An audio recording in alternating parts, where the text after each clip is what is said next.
आज thermal engineering का हम लोग क्या पढ़ेंगे, यूनिट 3। हो सकेगा तो 4 भी कंप्लीट किया जाएगा, मैराथन चलेगा। इसके साथ पढ़ेंगे, शुरू करते हैं। प्रॉपर्टीज ऑफ स्टीम मतलब भाप के गुण। मुख्य विषय इसमें क्या है, formation of steam, industrial use, wet and dry, super heated steam, तीनों अलग अलग होते हैं।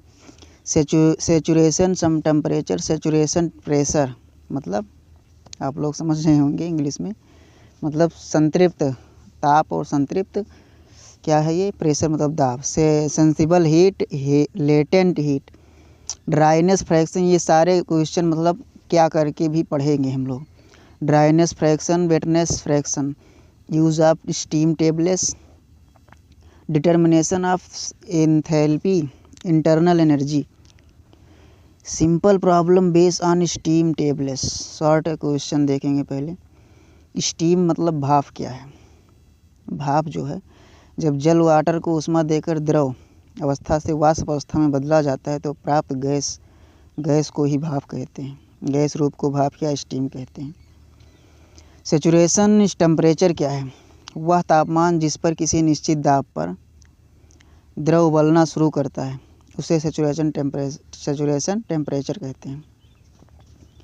द्रव जहाँ उबलना शुरू कर दे वही सेचुरेशन टेम्परेचर होता है। सेचुरेशन प्रेशर क्या है, वह दाब जिस पर कोई द्रव निश्चित तापमान पर उबलना शुरू कर दे उसे सेचुरेशन प्रेशर कहते हैं। वह दाब जिस पर कोई द्रव निश्चित तापमान पर उबलना शुरू कर दे, निश्चित तापमान पर उबलना शुरू कर दे उसे सेचुरेशन प्रेशर कहते हैं। यहाँ दाब है वहाँ ताप था, इतना अंतर है। उबलना शुरू कर दे बस। सेंसिबल हीट क्या होती है, वह ऊष्मा जो किसी पदार्थ का तापमान बढ़ाने में लगती है परंतु अवस्था नहीं बदलती, उसे सेंसिबल हीट कहते हैं। वह ऊष्मा जो किसी पदार्थ का तापमान बढ़ाने में लगती है परंतु अवस्था नहीं बदलता, उसे सेंसिबल हीट कहते हैं। तापमान बढ़ जाएगा लेकिन अवस्था नहीं बदलेगी, उसी को सेंसिबल हीट कहेंगे। लेटेंट हीट क्या होती है, वह ऊष्मा जो पदार्थ की अवस्था बदलने में लगती है पर ताप नहीं बदलता।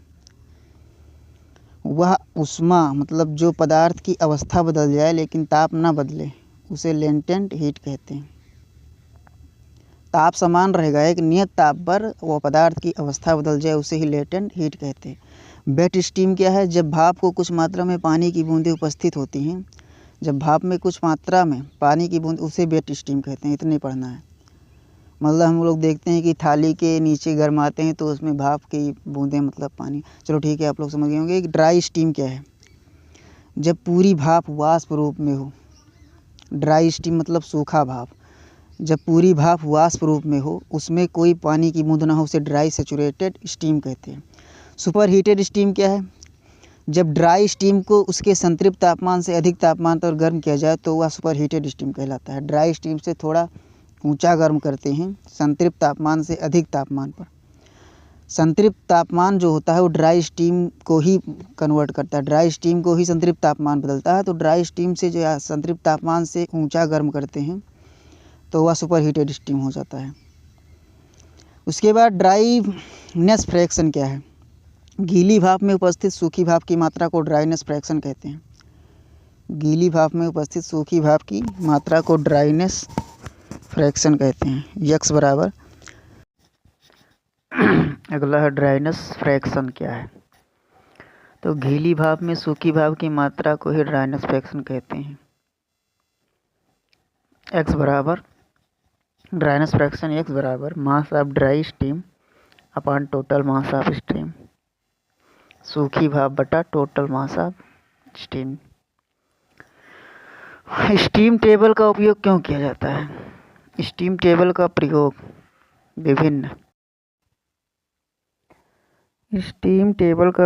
विभिन्न दाब और तापमान पर, मतलब अलग अलग दाब और तापमान पर जल एवं भाप के गुण जैसे HUVS ज्ञात करने के लिए किया जाता है। लॉन्ग आंसर टाइप क्वेश्चन देखेंगे। भाप के निर्माण की प्रक्रिया समझाइए। जब पानी को स्थिर दाब पर गर्म किया जाता है तो वह 3 अवस्थाओं से गुजरता है। हीटिंग ऑफ वाटर, पहला अवस्था। पानी का तापमान बढ़ता है, इसे सेंसिबल हीट भी कहते हैं, सेंसिबल हीट जिसे कहते हैं। वेपोरेशन, पानी उबलने लगता है, तापमान स्थिर रहता है, लेटेंट हीट। वेपोरेशन की जो अवस्था होती है उस अवस्था में जो हीट का प्रयोग होता है उसे लेटेंट हीट कहते हैं। पानी उबलने लगता है, तापमान स्थिर रहता है।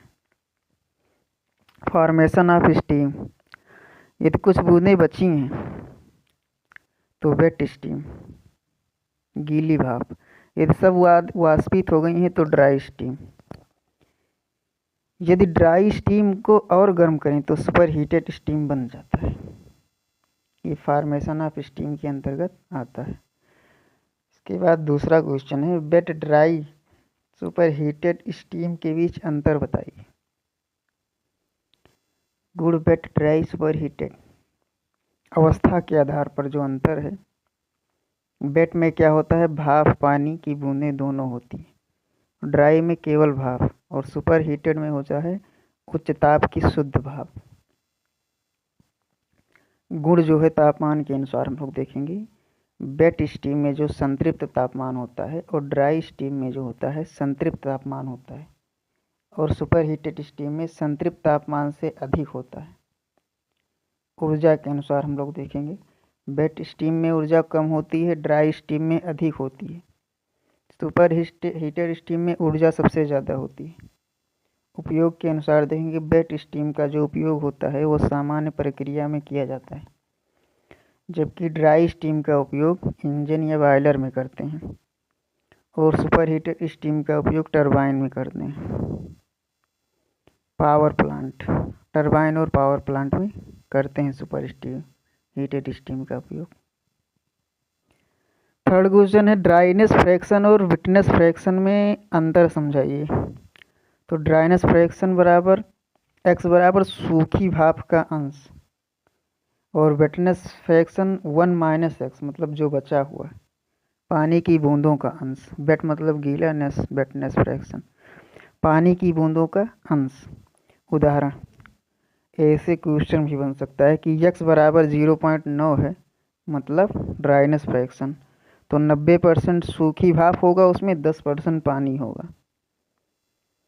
मतलब हमेशा याद रखना है कि 1 माइनस के बाद जो होता है वो पानी की बूंदों का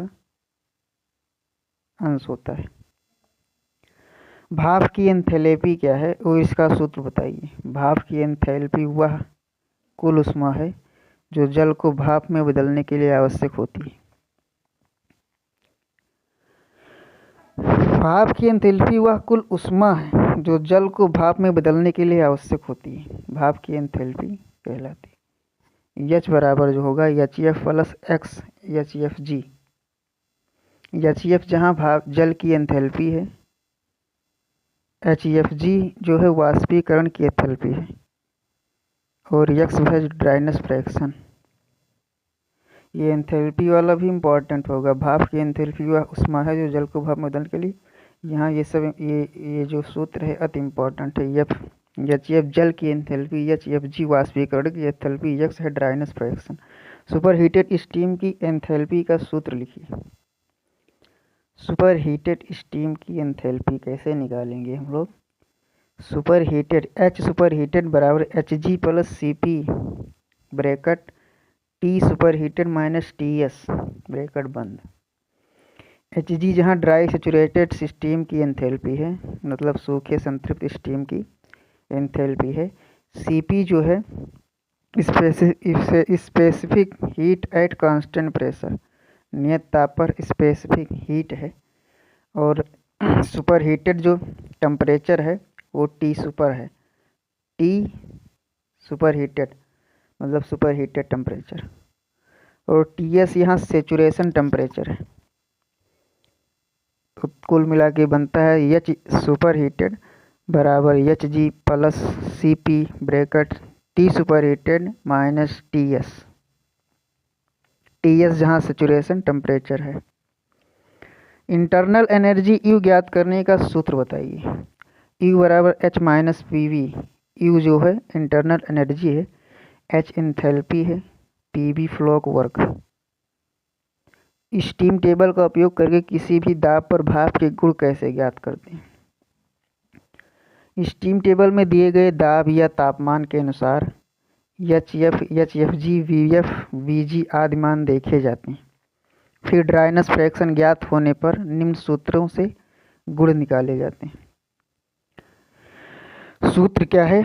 H बराबर HF plus HFG, HF plus HFG पहला सूत्र हो गया। V बराबर होगा VF plus BG minus VF bracket बंद, V बराबर BF plus bracket VG minus VF bracket बंद।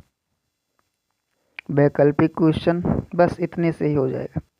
वैकल्पिक में होगा पहला क्वेश्चन, वेट स्टीम और ड्राई स्टीम में कैसे परिवर्तित किया जा सकता है, यानी वेट स्टीम को ड्राई स्टीम में कैसे बदल देंगे, सूखे भाप को गीले भाप को सूखे भाप में। तो भाप को अतिरिक्त उष्मा देकर या सेपरेटेड का उपयोग करके उसमें से जल की बूंदें निकाल दी जाती है, जिससे वह ड्राई स्टीम बन जाता है। इतने लिखना है। सुपर हीटेड स्टीम का उपयोग कहाँ किया जाता है? स्टीम टरबाइन में। ये अति इम्पोर्टेंट है, बहुत ही पहुंचा हुआ सवाल है। सुपर हीटेड स्टीम का उपयोग कहाँ होता है? स्टीम टरबाइन में, पावर प्लांट में, थर्मल इंजन में, क्योंकि यह उच्च ताप और दबाव पर कार्य कर अधिक दक्षता प्रदान करती है। इसमें ताप उच्च रहेगा और दाब भी उच्च रहेगा, कार्य भी अधिक होगा। यदि भाप का ड्राइनेस फ्रैक्शन घटता है तो क्या प्रभाव होगा? भाप की गुणवत्ता घटेगी, पहला नंबर। कार्य करने की क्षमता कम होगी। ड्राइनेस फ्रैक्शन मतलब सूखापन यदि भाप का घटेगा, मतलब गीलेपन में जाएगा यदि भाप, तो कार्य करने की क्षमता कम हो जाएगी, भाप की गुणवत्ता कम हो जाएगी। तो जाहिर सी बात है भाई, गीले भाप की कोई गुणवत्ता नहीं होती है। टरबाइन के ब्लेड पर जल की बूंदें जम सकती हैं, ये भी इम्पोर्टेंट है कि टरबाइन के ब्लेड पर जल की बूंदें जो उसमें होंगी वो जम जाएंगी तो ब्लड खराब हो सकता है या मूर्छा। इसके बाद इसलिए ड्राइनेस फ्रैक्शन को अधिक रखना आवश्यक है। ड्राइनेस फ्रैक्शन अधिक होगा तो उसमें गुणवत्ता भाप की ज़्यादा होगी, जब वेटनेस फ्रैक्शन की बजाय। भाप की इंटरनल एनर्जी का क्या महत्व है? यह भाप में निहित कुल ऊर्जा दर्शाती है जो कार्य करने में उपयोगी होती है। टरबाइन और इंजन के प्रदर्शन के विश्लेषण में इसका प्रयोग किया जाता है। टरबाइन और इंजन के प्रदर्शन के विश्लेषण में। Saturated steam, super heated steam में कौन सी अधिक उपयोगी है और क्यों? भाप की जो इंटरनल एनर्जी महत्व है, यह भाप की निहित कुल ऊर्जा होती है जिसका उपयोग जो है टरबाइन या इंजन में होता है। सैचुरेटेड स्टीम जो है सुपर हीटेड स्टीम में कौन सा अधिक उपयोगी है और क्यों उपयोगी? तो सुपर हीटेड स्टीम अधिक उपयोगी है, ये हम लोग पहले से ही जानते हैं, क्योंकि इसमें नमी नहीं होती है, उच्च ताप पर स्थिर रहती है, टरबाइन में ब्लेड को नुकसान नहीं पहुंचाती, सबसे इम्पोर्टेंट, अधिक कार्य उत्पन्न करती है, ये भी इम्पोर्टेंट। बस इतने हम लोग आज पढ़ेंगे। ये हमारा यूनिट 3 ख़त्म होता है यहाँ पर। धन्यवाद। अब हम लोग यूनिट 4 पढ़ेंगे, without any breaking. Steam generators, boilers. मुख्य विषय इसमें क्या है? बॉयलर का परिचय एवं वर्गीकरण, boiler mounting and accessories, Cochran, Babcock, Wilcox boiler line diagram सहित। High pressure boilers, locomotive boiler, draft system, natural forced induced. Short question answer type question. Boiler क्या होता है? बॉयलर एक ऐसा उपकरण है जिसमें जल को गर्म करके भाप उत्पन्न की जाती है, जिसका उपयोग इंजनों, टरबाइनों, औद्योगिक प्रक्रियाओं में किया जाता है। बॉयलर के मुख्य भाग कौन कौन से होते हैं? उत्तर, फर्नेस, ईंधन जलाने का भाग, कंबस्शन लिखा है इसमें, चैम्बर, दहन की जगह, वाटर स्पेस जहाँ जल भरा रहता है, स्टीम स्पेस जहाँ भाप एकत्र होती है, स्मोक बॉक्स जहाँ धुएं निकास के लिए। बॉयलर के वर्गीकरण के आधार क्या हैं? बॉयलर को कई आधार पर वर्गीकृत किया जाता है। ताप वाटर एंड हॉट गैसेस के आधार पर। Fire tube boiler, water tube boiler. Pressure के आधार पर low pressure boiler, high pressure boiler. Use के आधार पर stationary boiler, portable locomotive boiler. Boiler mounting क्या है? वे उपकरण जो बॉयलर की सुरक्षित क्रियाशीलता के लिए आवश्यक होते हैं उन्हें बॉयलर माउंटिंग कहते हैं। उदाहरण: safety valve, water level indicator, pressure gauge. Fusible plug, stop valve. Boiler accessories क्या है? वे उपकरण जो बॉयलर की दक्षता बढ़ाने के लिए उपयोग होते हैं उन्हें बॉयलर एसेसरीज कहते हैं। उदाहरण: economiser, superheater, air preheater, feed pump. Cochran boiler किस प्रकार का होता है? कॉकरेन बॉयलर एक vertical fire tube low pressure natural circulation boiler है। इसमें गोलाकार सेल होती है और ऊपर डोम होता है। बैबकॉक एंड विलकॉक्स बॉयलर किस प्रकार का होता है? बैबकॉक एंड विलकॉक्स यह एक horizontal water tube high pressure boiler है। इसमें इंक्लाइंड वाटर ट्यूब होते हैं जिनमें पानी बहता है और हॉट गैसेस बाहर से गुजरती है। लोकोमोटिव बॉयलर कहाँ उपयोग किया जाता है? यह एक पोर्टेबल फायर ट्यूब बॉयलर है जिसका उपयोग रेलवे इंजन, टीम लोकोमोटिव में किया जाता है। हाई प्रेशर बॉयलर क्या होता है? ऐसा बॉयलर जिसमें 80 बार से अधिक दाब पर भाप उत्पन्न होती है उसे हाई प्रेशर बॉयलर कहते हैं। लेमाउंट, बेंसन, लेफर बॉयलर इसके उदाहरण हैं। ड्राफ्ट क्या है? बॉयलर में दहन हेतु आवश्यक वायु को जलाने के लिए जो दाब भिन्नता उत्पन्न की जाती है उसे ड्राफ्ट कहते हैं। बॉयलर में दहन हेतु आवश्यक वायु को जलाने के लिए जो दाब भिन्नता उत्पन्न की जाती है उसे ड्राफ्ट कहते हैं। Long question and type question. Boiler क्या है? इसके मुख्य भागों एवं कार्य का वर्णन कीजिए। बॉयलर एक बंद पात्र है जिसमें जल को गर्म करके भाप उत्पन्न की जाती है। मुख्य भाग है furnace, water space, steam space, chimney great. कार्य इसका है ईंधन जलाने से उत्पन्न उष्मा जल को भाप में बदलना। ईंधन जलाने से उत्पन्न उष्मा जल को भाप में बदल देती है जो टरबाइन या अन्य यंत्रों में को चलाने में प्रयोग होती है। बॉयलर के प्रकार क्लासिफिकेशन समझाइए। आधार, प्रकार, उदाहरण। जल और गैस के मार्ग के अनुसार। Fire tube, water tube. Boiler के जो प्रकार हैं ये हम लोग देखेंगे। आधार, उसके बाद प्रकार देखेंगे, उसके बाद उदाहरण देखेंगे। आधार क्या है? जल और मार्ग, गैस के मार्ग के अनुसार। फायर ट्यूब हो गया, वाटर ट्यूब हो गया। उदाहरण इसका है कॉकरेन, बैबकॉक, विलकॉक्स। प्रयोजन के अनुसार। प्रकार जो होता है स्टेशनरी, पोर्टेबल। उदाहरण जो है एग्जाम्पल वाटर प्लांट, लोकोमोटिव। दाब के अनुसार low pressure, high pressure. Example है इसका कॉकरेन, लेमाउंट। सर्कुलर के अनुसार नेचुरल फोर्स्ड। नेचुरल फोर्स क्या है? इसका प्रकार है। एग्जाम्पल है B&W natural, Lamont forced. Boiler mounting के कार्य समझाइए। उपकरण, कार्य। सेफ्टी वाल्व जो है अत्यधिक दाब से बॉयलर की सुरक्षा करता है। वाटर लेवल इंडिकेटर बॉयलर के अंदर जल स्तर दिखाता है। प्रेशर गेज बॉयलर के अंदर दाब को मापता है। फ्यूजिबल प्लग अधिक ताप पर पिघलकर फर्नेस को बंद कर देता है। ब्लो ऑफ कॉक बॉयलर की गंदगी एवं तलछट निकालता है। कॉकरेन बॉयलर का निर्माण व कार्य समझाइए। यह एक वर्टिकल फायर ट्यूब बॉयलर है। गोल सेल में पानी भरा रहता है। कॉकरेन के बारे में हम लोग पढ़ रहे हैं। फर्नेस के ऊपर गैसेस हॉट फ्लू ट्यूब होते हैं। उष्मा से पानी भाप में परिवर्तित होता है। भाप डोम में एकत्र होकर स्टीम स्टॉप वाल्व द्वारा निकाली जाती है। दाब जो है इसका 6.5 बार लगभग। दक्षता 70 से 75%।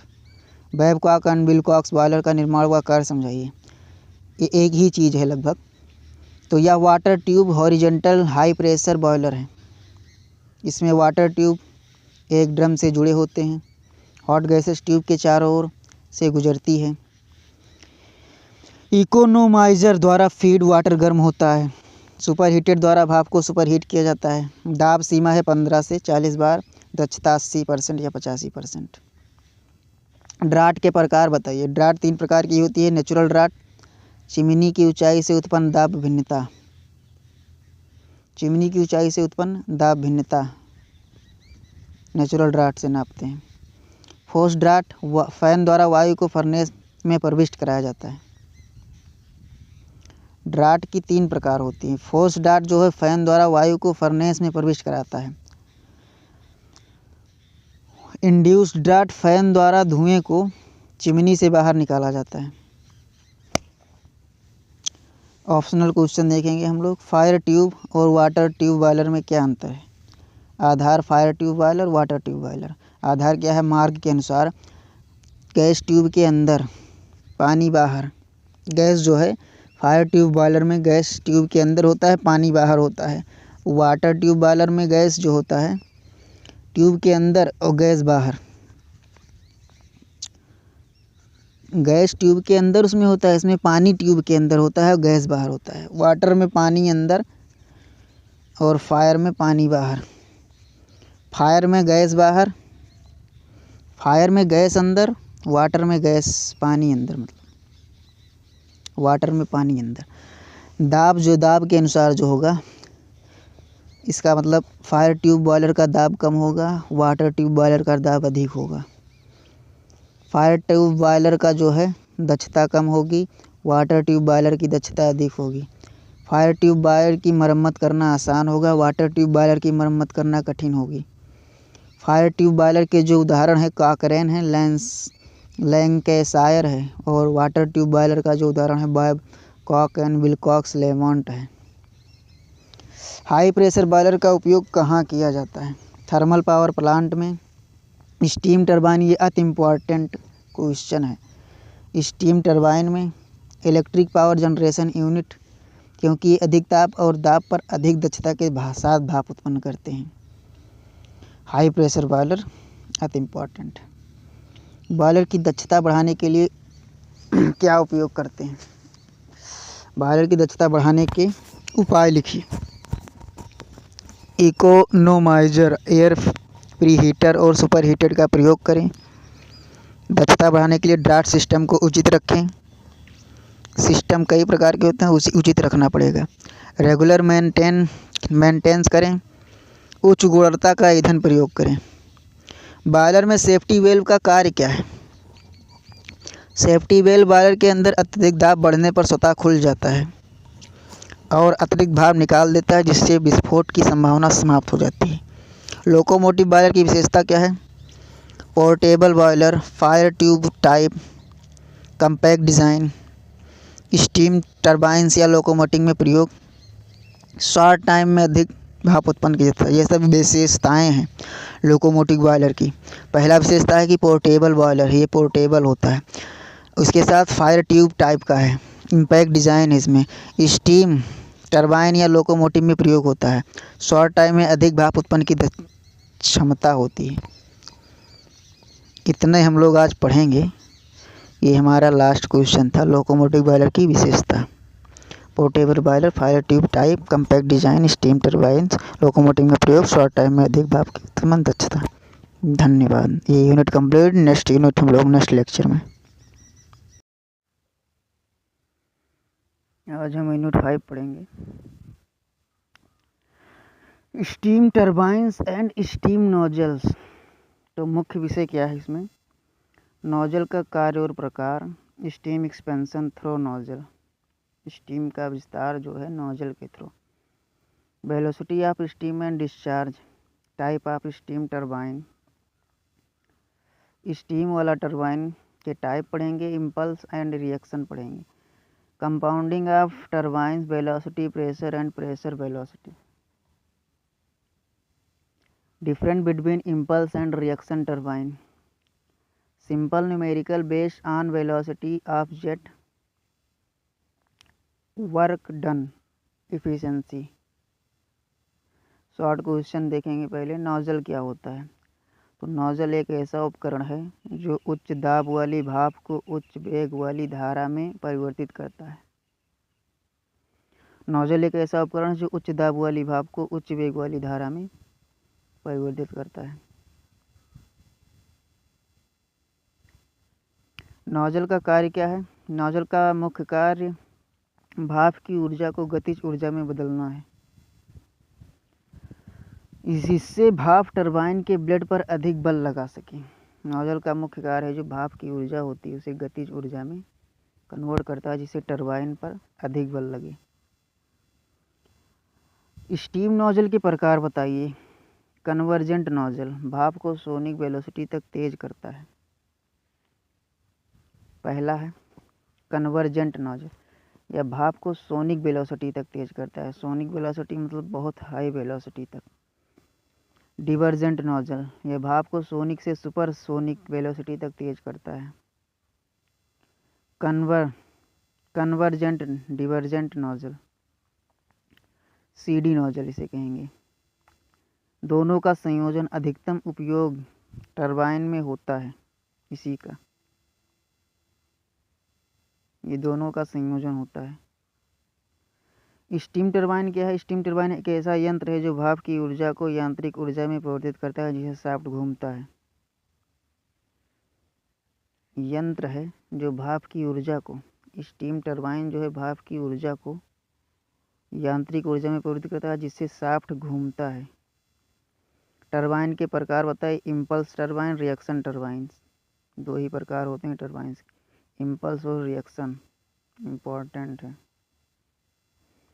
इम्पल्स टरबाइन क्या है? इम्पल्स टरबाइन में भाप की संपूर्ण ऊर्जा नोजल में गतिज ऊर्जा में परिवर्तित होती है।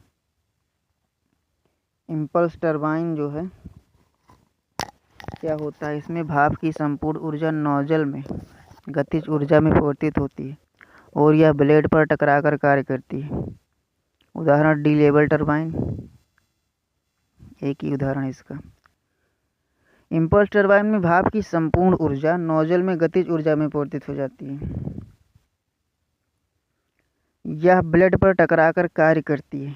इसका उदाहरण है इम्पल्स टरबाइन का D level turbine, level turbine भी पढ़ सकते हैं। रिएक्शन टरबाइन क्या है? रिएक्शन टरबाइन में भाप की आंशिक विस्तार ब्लेडों के भीतर भी होता है। रिएक्शन टरबाइन में भाप का आंशिक जो विस्तार होता है वो ब्लेडों के अंदर भी होता है, जिससे ब्लेड को दोनों ओर से बल प्राप्त होता है। पर्सन टरबाइन इसका उदाहरण है। रिएक्शन टरबाइन का उदाहरण है पर्सन्स टरबाइन। टरबाइन कंपाउंडिंग क्या है? जब भाप के दबाव या वेग को कई चरणों में घटाया जाता है ताकि गति और दक्षता अधिक हो, इसे कंपाउंडिंग कहते हैं। टरबाइन का जो कंपाउंडिंग है, भाप के वेग को कई चरणों में घटाया जाए ताकि गति कम और दक्षता अधिक हो जाए, तो उसे कंपाउंडिंग कहते हैं। इम्पल्स रिएक्शन टरबाइन में मुख्य अंतर बताइए। आधार इम्पल्स टरबाइन, रिएक्शन टरबाइन।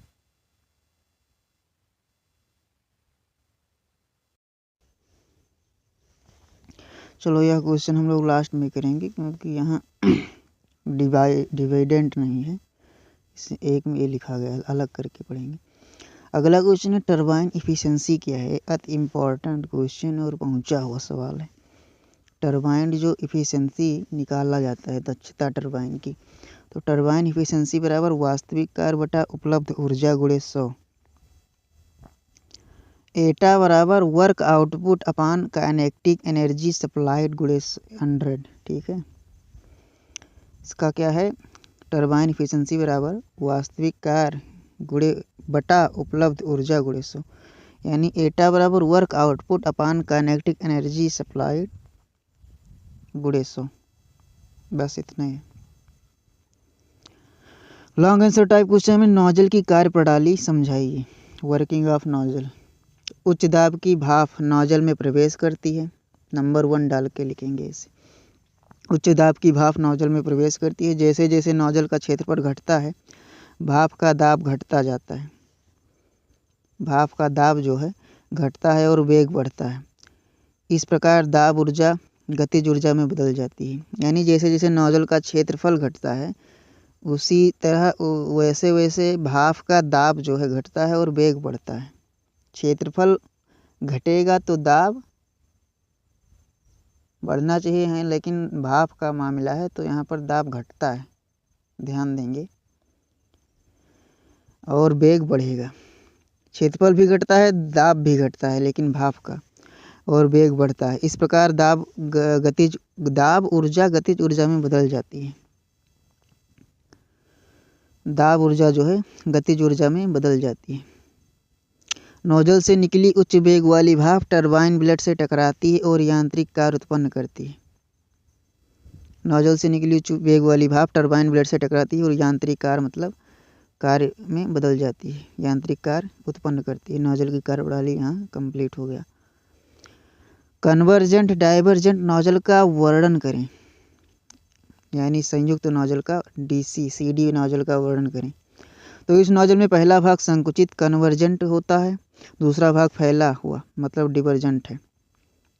भाप कन्वर्जेंट भाग में सोनिक वेलोसिटी तक पहुंचती है, ये हम लोग ऊपर पढ़ भी चुके हैं। फिर डिवर्जेंट भाग में सुपरसोनिक वेलोसिटी तक प्राप्त करती है। जो भाप है सुपरसोनिक वेलोसिटी प्राप्त करती है डिवर्जेंट भाग में।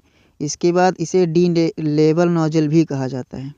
बस इतना ही लिखना है, बहुत इजी और बहुत शॉर्ट है, बहुत सोच में आंसर है। कन्वर्जेंट में सोनिक वेलोसिटी में बदलती है, डिवर्जेंट में सुपरसोनिक प्राप्त कर लेती है।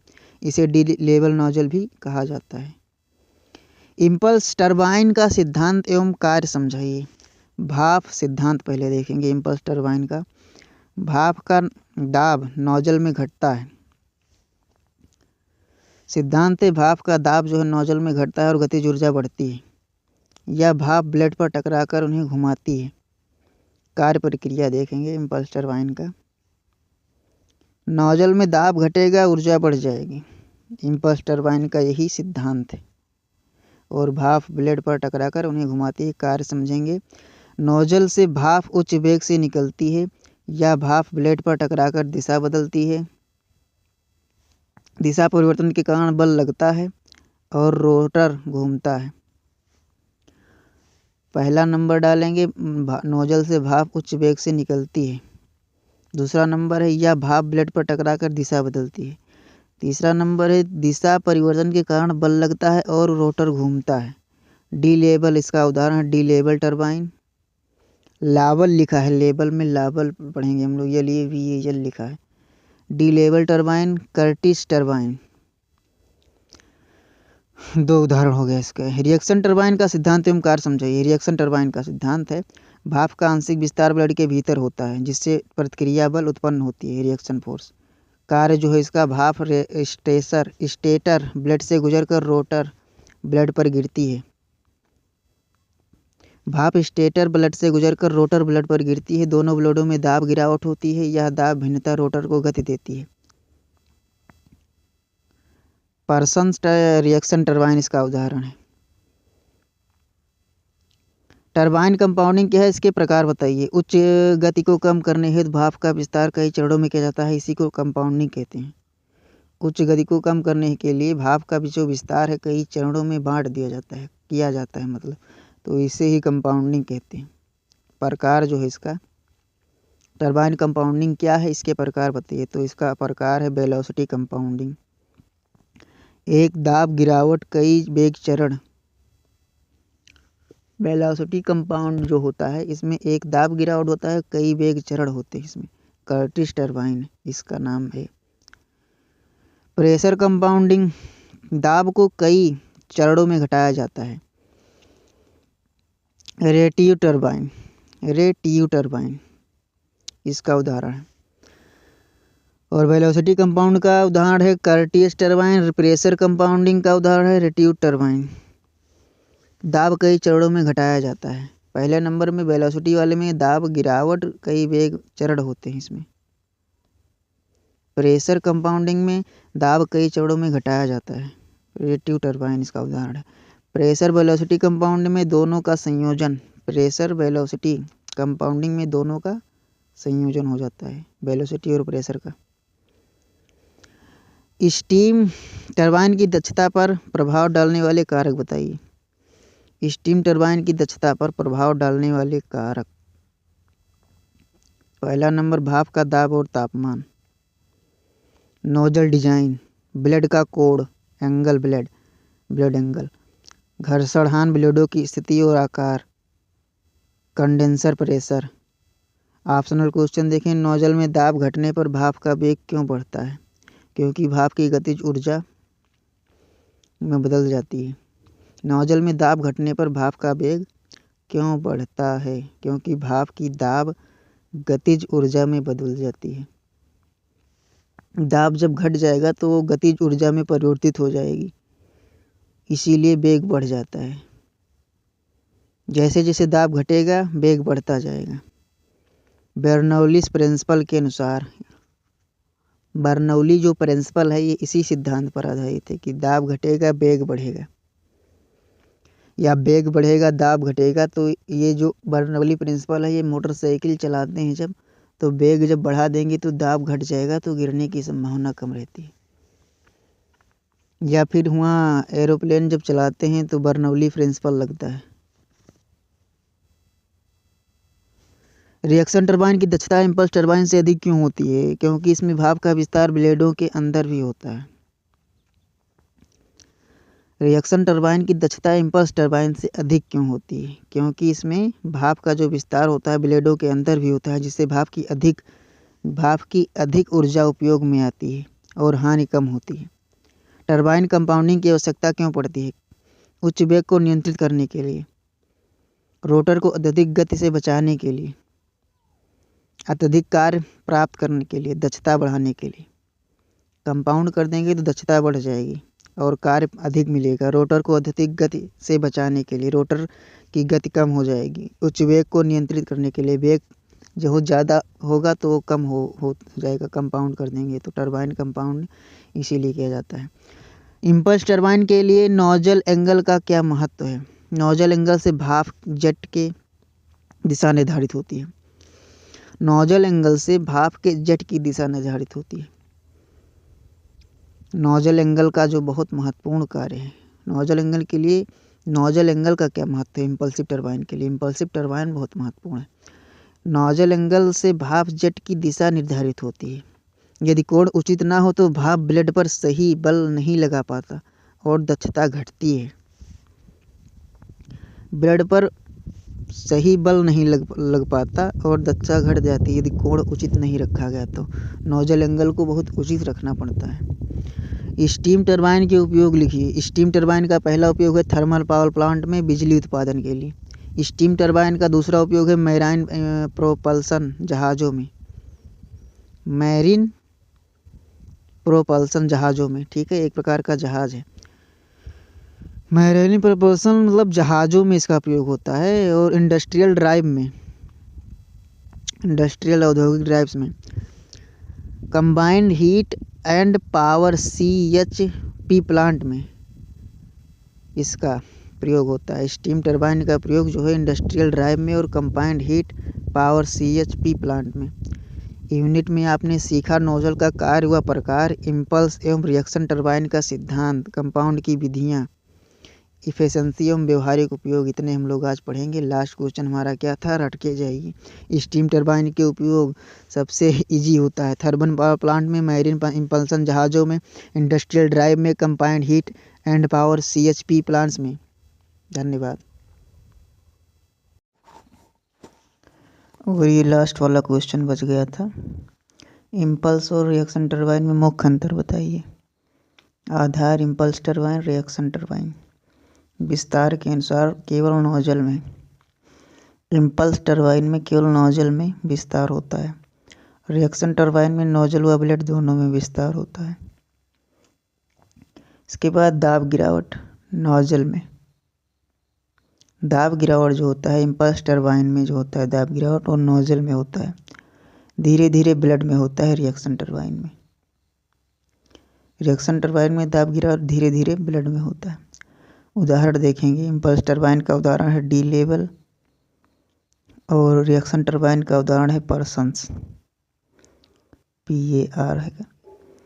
गति देखेंगे, इम्पल्स टरबाइन की गति जो है अधिक होती है, जबकि रिएक्शन टरबाइन की गति कम होती है।